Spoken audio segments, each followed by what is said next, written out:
Okay, so we're going to talk about Marriage Bootcamp episode 3, and it's called Dancing with the Devil. Okay, I'm not gonna lie, I'm a little bit tipsy. I just went to Spawn Divots with some of my friends, and I ate. And Kelsey, my little sister, works there, so my hands smell like crab legs. Like I smell like seafood for real. But I'm cute now. Look, I'm wearing all black. I got my little pants on. I didn't even take my shoes off yet. I don't even know what I'm thinking. Look at this. I literally have my heels on still. I'm like a sexy black ninja. Well, not black because I'm white, but I'm wearing all black. Okay, so this episode was a little bit crazy, right? It starts with Benzino once again wanting to leave the house. Okay, this is a bad girls club. You already packed up to leave twice, and you're still not leaving. What the hell are you doing? You're not going nowhere. You're supposedly leaving. And Cedric, like, talks to him, says, oh, you're not going anywhere. Like, you should stay. Like, man up, do this, do that. And he's like, oh, yeah, Cedric, like, he my boy. He this, he that. He got good advice, da-da-da. So he decides to stay. What a fucking surprise. He's going to stay once again. In comes in, he says, I'm not coming from a bad... I can't even talk.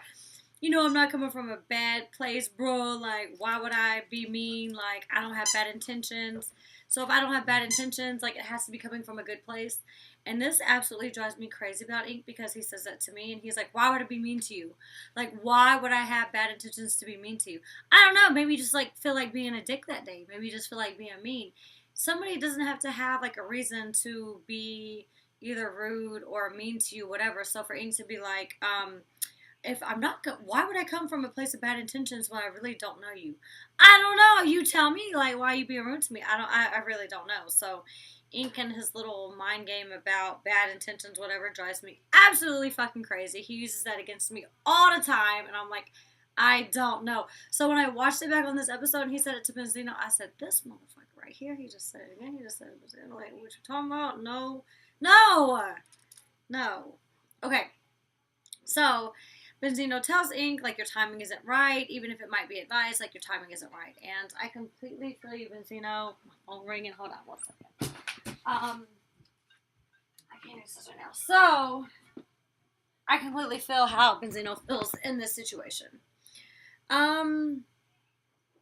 Next is, okay, Benzino is being nice. Oh, so Benzino's being nice to Althea. He goes upstairs. He's like, yeah, you're right, Cedric. Da-da-da, let me go upstairs. He goes, can I cook for you, Althea? I'm going to cook breakfast. You want something? And then, of course, she starts arguing, like, I slept on the bathroom floor. I stayed in here. I this, I that. I'm like, damn, Benzino trying to, like, change around and, like, be nice right now. And then, of course, Althea is still in her negative mood, and she wants nothing to do with it.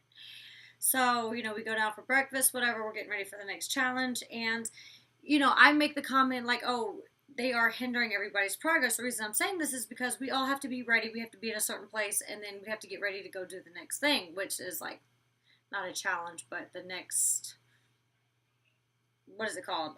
Activity, whatever it's called, right? So if we're getting ready and they say be downstairs at 8:30, be ready to go by 9, and if Benzino and Althea are still upstairs arguing at 9:15, we're still waiting around for them. So in that sense, they are hindering our progress. And we're still waiting around for them, which is extremely aggravating because we don't want to wait around for you guys all day to be negative and argue. So they finally call us out the little boot camp room, and I'm walking out the door in my little, by the way, that little floral workout outfit, which was the sports bra and the pants, was from Aeropostale. It wasn't even that expensive. It's super, super cute, right? And, yeah, Aeropostale is where I got it. And as I'm walking out the house, I'm like, damn, I am not that thick. Like, I know I'm thick, right? Like, I'm a little, I got a big butt, big hips, big whatever. But I'm not as thick as they show me on TV. The camera does add some weight, but 137 pounds, 135, 5'3". I am bigger on this show than I was on any other show. Season 13, I was a little bit bigger than season 11 and 12. And these shows had always, like, stressed me out to where I lost weight on these shows. When I went on to season 11, I believe I was 132. And the 2 weeks that I was there, I dropped down to 122. Same with All Star Battle. I was thick going on the show. By the end of the month, because you guys know I made it to second place, I had lost like 10 pounds. And going on to season 13, I believe I was like 134. I dropped a little bit, like 128. I didn't drop that much because I was like making sure I ate a lot and stuff, and I went to the gym all the time. So this show, I didn't lose any weight, thankfully. I went on this show being 137, and that's like my ideal weight right now. I'm like 137. I want to get up to maybe 140 just because I did make it to 137. But it's really weird. When you see people that are on TV in real life, they're a lot smaller than you think. So how you guys think I might be like super, super thick? Like, yes, I'm thick. I have a big butt. I have big legs. But I'm not as big as you may think that I am big. I'm actually pretty small of a person. Same thing with like Kim Kardashian and stuff. She's not as big as you guys think she is. Like if you guys have to like know measurements. Like I'm a 32, 27, 41. So if you use a tape measure and see how big that is, like it's thick. It's like a big ratio, but I'm not as big as I look on TV. Because when I came out of the house, I was like, damn, I ain't that big. I've been talking about thickness for a long time. Kiko looked bored. Let me move on to the next thing. I told you I'm a little tipsy. I'm sorry. I have had a long, stressful week, and I am continuing to smile and be happy. By the way, if you guys ever in like bad moods, feeling depressed, whatever else, Ink actually told me to listen to this person in the first place. Her name is Abraham Hicks. So she has all these YouTube videos. They can be about relationships. It can be about personal growth. It can be about money, attracting money, whatever else. Look her up on YouTube. I've been watching all of her videos this week. I've listened to at least 10 hours minimum of videos this week. So she's very, very helpful, especially when you're stressed out. So next we are going to do...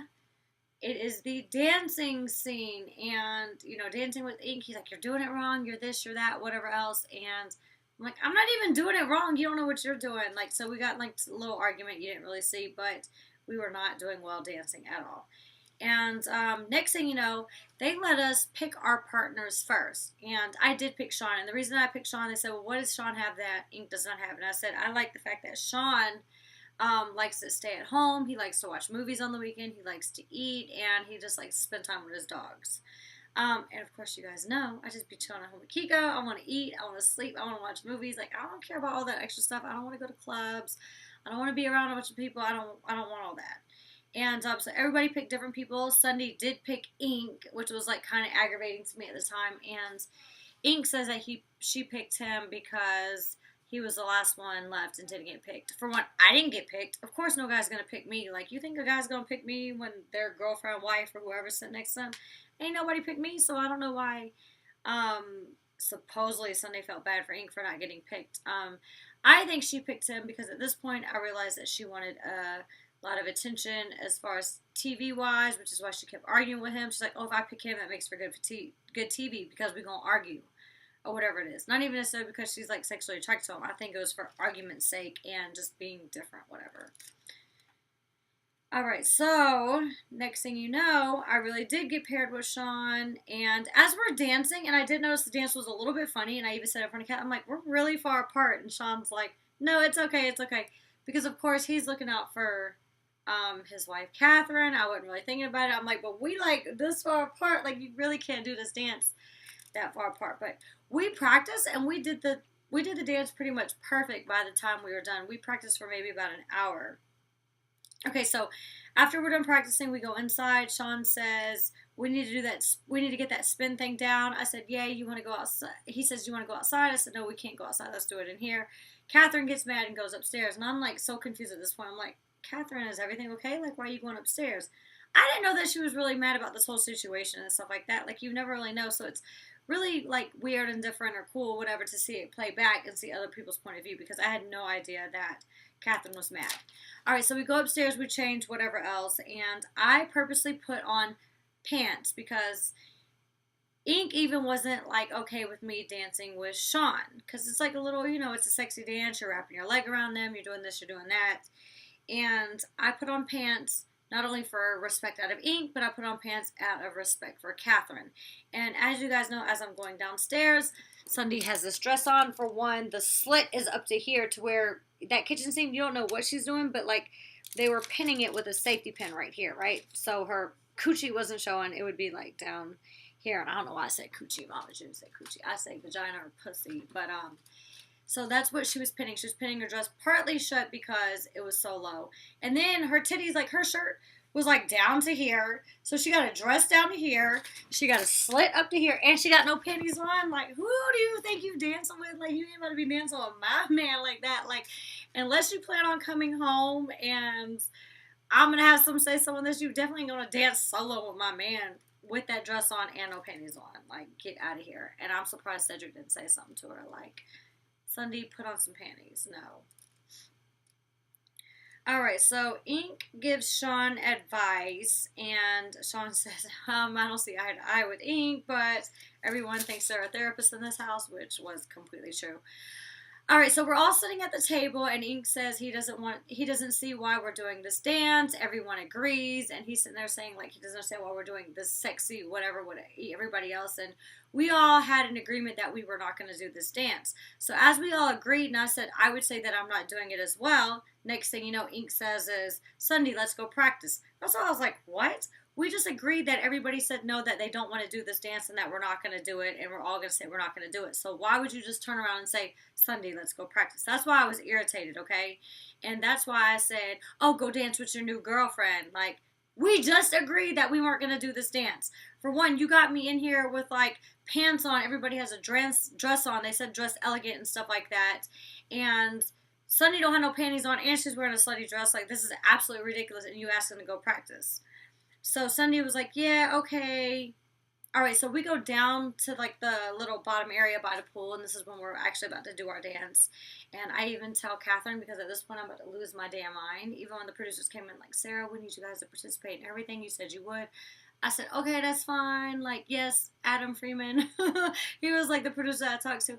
I'm like, I'll do this, but this is not okay. He was like, well, you guys decide upon yourselves what you want to do. And that's when I decided to go to Catherine. And I was like, Catherine, please tell this girl to put on some underwear. I don't want to get emotional. I don't want to cuss. I don't want to yell. I don't want to this. I don't want to that. I'm trying to be a better person. Like, I ain't trying to fight. This is not Bad Girls Club. I ain't trying to do that. But the bitch needs to put on some panties. So Catherine tells her we put on panties. And I'm glad that Catherine did, like, mock her in the interview. Like, oh, okay, I didn't know that was a problem. Like, yes, bitch, you ain't about to rub your vagina up my man's pant leg while you're doing a dance with him. Like, that's not okay. For one, you're already dressed slutty enough anyways, but to not have no panties on is, like, overboard, like, disrespect. Mama June says she wouldn't care if someone danced with Sugar Bear, and Mama June, that ain't true. You just know that Catherine would never talk to Sugar Bear, but at the same time, if you thought Sugar Bear was really attracted to them, you would care, because I bet you if Sarah Oliver didn't have no panties on, or if Sarah Oliver had a dress on, the entire damn house would have had a problem with it. But yes, Sarah wore panties, and Sarah wore pants out of respect for Ink and Catherine and Sean, that I wasn't going to put nobody in this situation. So I'm sure you would care if my pretty vagina was showing with no panties on. So you would damn lie. Alright, so during the dance, I completely choked. Like, everything was so emotional, whatever, leading up to it. I forgot the entire dance.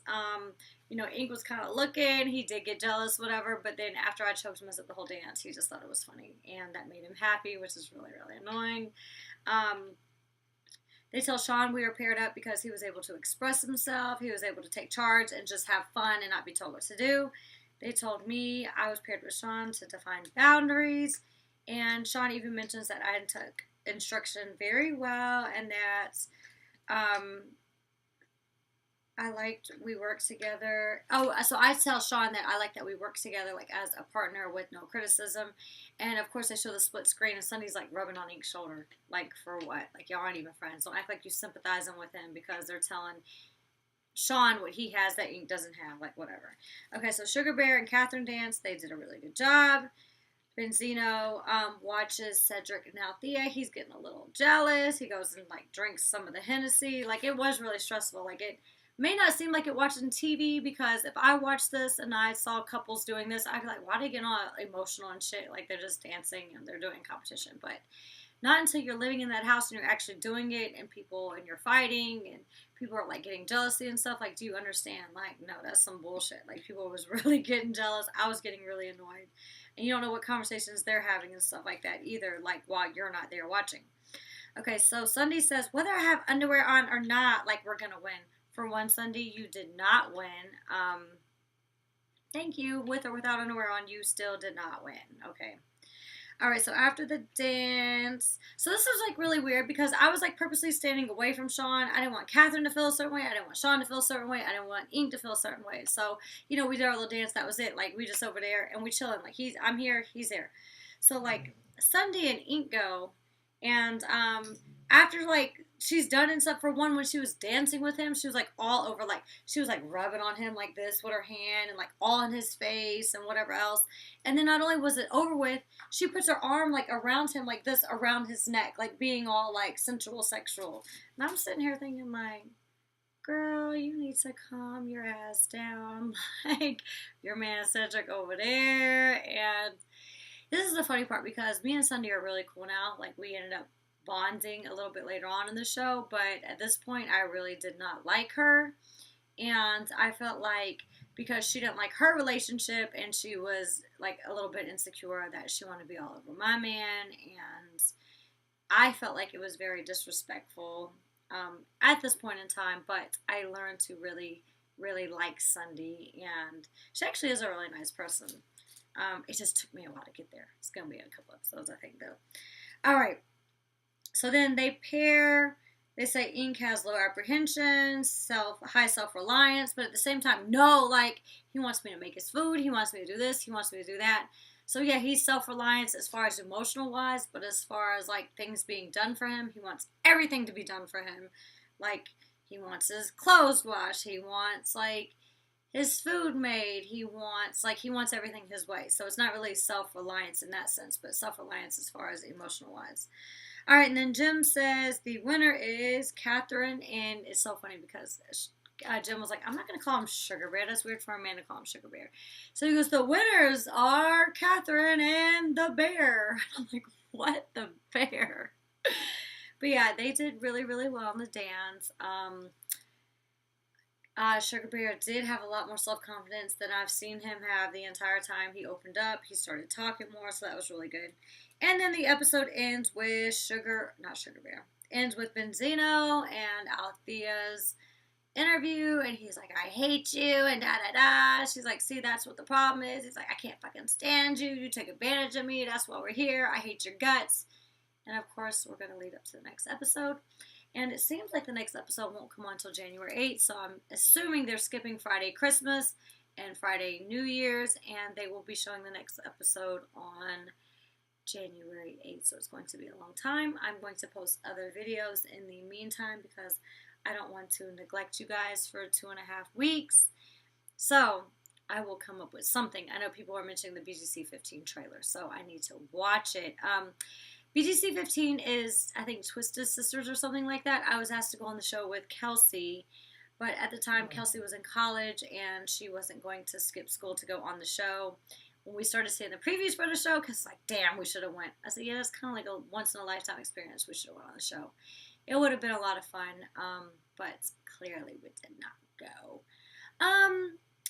So yes, I hope you guys enjoyed this episode, and I will post more stuff for you guys, and I love you guys. If I don't see you after then, happy holidays, have a Merry Christmas, and a Happy New Year, and be safe.